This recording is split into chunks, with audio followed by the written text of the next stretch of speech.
عالم ہو، فاضل ہو، مفتی ہو، شیخ الحدیث ہو، پیر ہو، اور نعت خوان ہو، نقیب ہو، کوئی بھی ہو، جب آگے بڑھتا ہے لوگ اس کے فالوور بن جاتے ہیں، لوگ اس کو ماننے والے ہو جاتے ہیں۔ اب وہ جو بڑا بن جاتا ہے تو اب اس نے آگے قدم رکھنا ہوتا ہے پھونک پھونک کے، اس نے بات کرنی ہوتی ہے سوچ سمجھ کے۔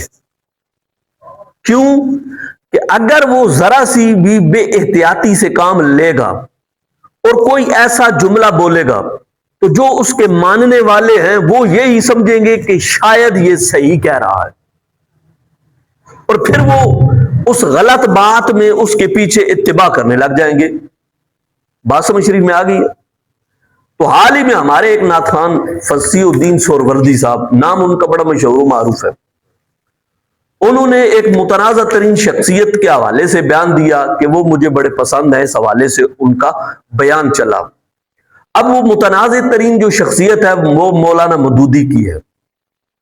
مولانا مودودی نے جس بارے میں جو کچھ لکھا ہے کتابوں کے اندر، معاذ اللہ، تو کانوں کو ہاتھ بندہ لگائے کہ یہ اتنے مطلب ان کی قلم میں اتنی کیسے پاور آ جاتی ہے کہ یہ اس طرح کے جملے لکھ لیتے ہیں، وگرنہ بندہ ایسے جملے لکھنے سے گریز کرتا ہے، دور بھاگتا ہے، کیونکہ اس سے ایمان خطرے میں پڑ جاتا ہے، بلکہ ایمان رفو چکر ہو جاتا ہے، ایمان بھاگ جاتا ہے، ایمان چلا جاتا ہے انسان کا۔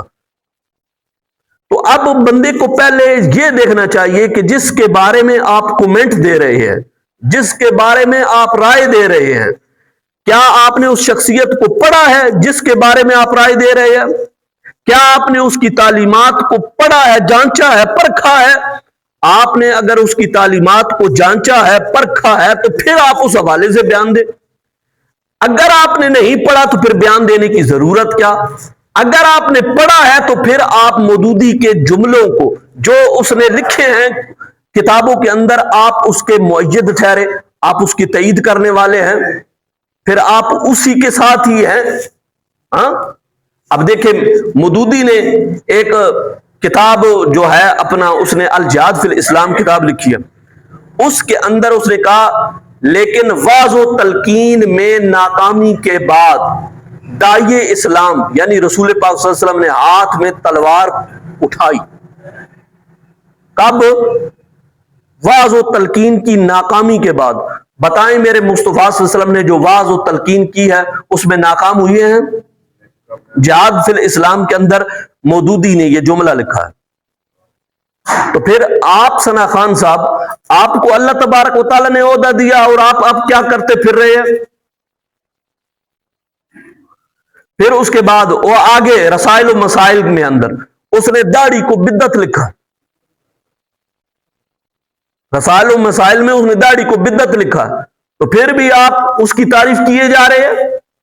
پھر اس کے بعد اس نے جو ارکان خمسہ، دین کے ارکان کتنے بولے؟ 5، اس کا مذاق اڑایا،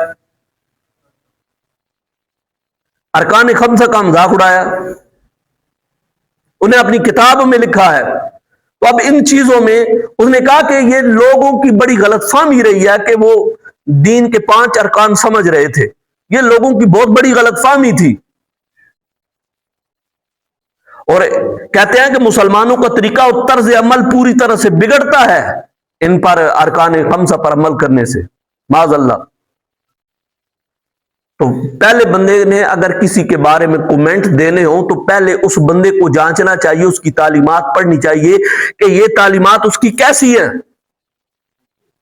آپ جس فرقے سے تعلق رکھتے ہیں، آپ جس جماعت کے ساتھ تعلق رکھتے ہیں، اس کے عقائد و نظریات ہرگز ایسے نہیں، اس کے عقائد و نظریات تو ادب والے ہیں، تو توبہ کرنی چاہیے۔